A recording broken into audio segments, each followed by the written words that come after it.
चुनौती दी थी। गांव की सभी महिलाएं चौपाल पर इकट्ठा हो गई थी। भागती हुई आई एक औरत ने कहा, क्या बात है बहन, अचानक ये चौपाल किस लिए?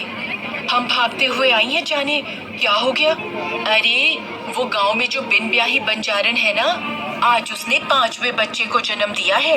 क्या? 5वां बच्चा, और वो भी बिना ब्याहे?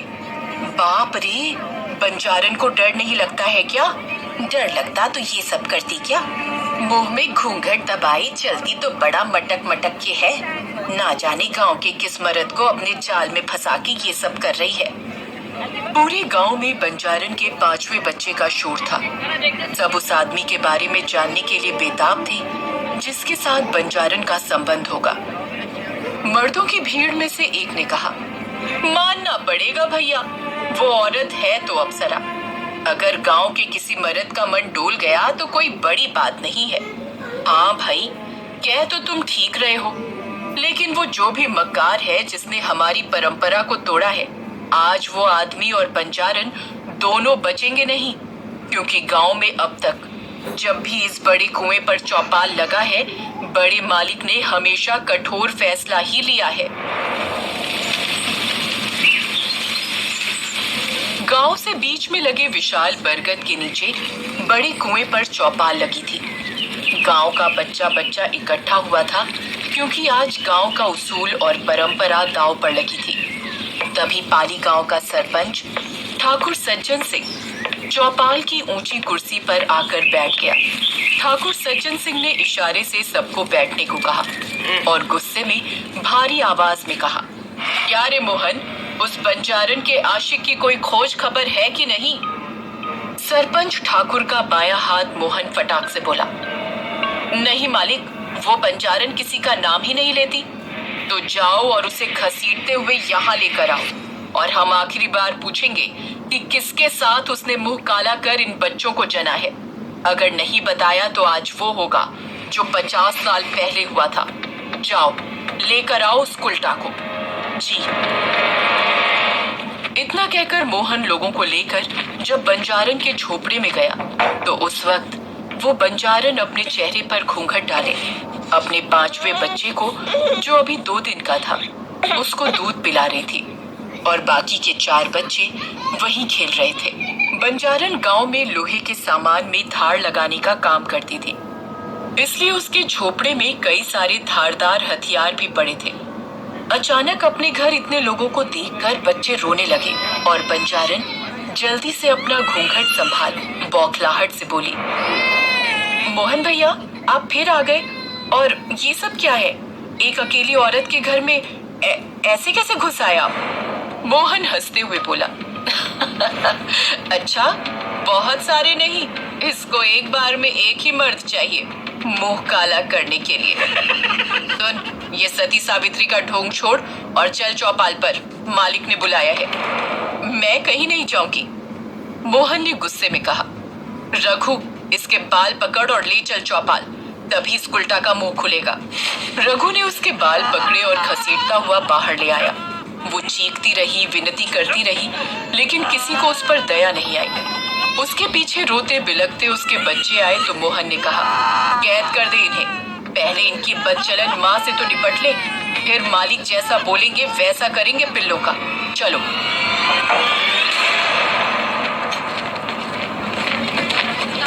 चौपाल पहुंचते ही रघु और मोहन ने बंजारन को ठाकुर के आगे पटक दिया।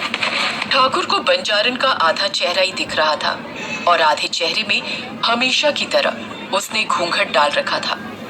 ठाकुर ने उसके माथे पर अपनी छड़ी टिकाते हुए कहा, तो तू नहीं बताएगी उस आदमी का नाम? देख, मैं आखिरी बार पूछ रहा हूँ, हमारे एहसान का मान नहीं रखा तूने। हमने तुझ पर दया करके तुझे आसरा दिया और तू हमारे गांव के मर्दों पर डोरी डाल रही है। बंजारन किसी तरह उठकर बैठती हुई बोली, मालिक, मैं आपके एहसान की कर्जदार हूँ, इसीलिए आपसे झूठ नहीं बोल रही। मैंने किसी पर डोरे नहीं डाले। तू जानती है हमारी पाली परंपरा के बारे में, अगर कोई विवाहित या अविवाहित मर्द किसी स्त्री के साथ अवैध संबंध बनाए तो उसे और उस औरत दोनों को मृत्यु दंड दिया जाता है। लेकिन उससे पहले इस घोर पाप के लिए उसे निर्वस्त्र पूरे गांव में घुमाया जाता है। फिर निर्वस्त्र इसी कुएं में जल समाधि दे दी जाती है और तब तक पत्थर मारा जाता है जब तक उसकी मौत नहीं हो जाती। इसलिए बोल रहा हूँ, जो भी बात है बता दे। तू हमारे गांव की नहीं है तो हम तुझे न्याय देंगे और असली गुनहगार को सजा देंगे और तुझे तेरे बच्चों सहित जाने देंगे। बंजारन ने हाथ जोड़कर ना में गर्दन हिलाई तो ठाकुर गुस्से में बोला, इसका मतलब तू कहीं और से पाप लेकर आती है और यहाँ पैदा कर रही है ताकि हमारे गांव की पवित्रता नष्ट हो, और इसका एक ही दंड है। सज्जन सिंह के ऐसा बोलते ही बंजारन की आंखों में खौफ दिखने लगा। वो गिड़गिड़ाती हुई बोली, नहीं नहीं, ऐसा मत करो, ये अनर्थ मत करो, मेरी बात पर विश्वास करो। ठाकुर अपने आदमियों से बोला, रघु, हरिया, मोहन, पहले इसके नाखून को उखाड़ो, फिर इसके बाल काट लो और इसी बरगद के पेड़ में लटका दो। मोहन और उसके आदमी बंजारन पर झपट पड़े और उसके हाथ और पैर के सारे नाखून निकाल उखाड़ लिए। वो पूरी ताकत से चीखी लेकिन किसी ने उस पर दया नहीं दिखाई। उसके दोनों हाथ रस्सी से बंधे और कुएं के ऊपर वाली बरगद की डाल से बांध के उसे लटका दिया। ठाकुर ने बंजारन का पल्लू खींचते हुए कहा, तब देख लो आखिरी बार इसे। गांव वाले उसका पूरा चेहरा देखकर घबरा गए और कुछ औरतों को तो उल्टी सी आने लगी, क्योंकि बंजारन का आधा चेहरा भयानक तरीके से जला और घाव से भरा हुआ था, जिसे देखकर कोई भी उससे घृणा करे। गांव की औरतें आपस में बातें करने लगी, ये तो बाएं से देखो तो अप्सरा और दाएं से देखो तो चुड़ैल है। अब बंजारन दर्द से तड़पते हुए गुस्से से बोली, तुम सब के सब नामर्द हो ठाकुर। इस गांव के किसी मर्द में इतनी मर्दानगी नहीं है कि मेरी लालसा पूरी कर सके। इसका अंजाम अच्छा नहीं होगा। मेरा यकीन मानो, मैंने कोई नियम नहीं तोड़ा, मैं तो एक श्राप भोग रही हूँ। ठाकुर बोला, कौन सा श्राप? दर्द से करा रही बंजारन ने कहा, सालों पहले मुझे एक सिद्ध पुरुष ने श्राप दिया था कि जो दर्द मैंने एक पिता के रूप में उन्हें दिया था, वही दर्द मुझे माँ बनकर भोगना होगा, और जो मैंने उनके बच्चे के साथ किया था वही मुझे अपनी कोख से पैदा किए हुए बच्चे के साथ करना होगा, वो भी एक नहीं 11 बच्चों के साथ।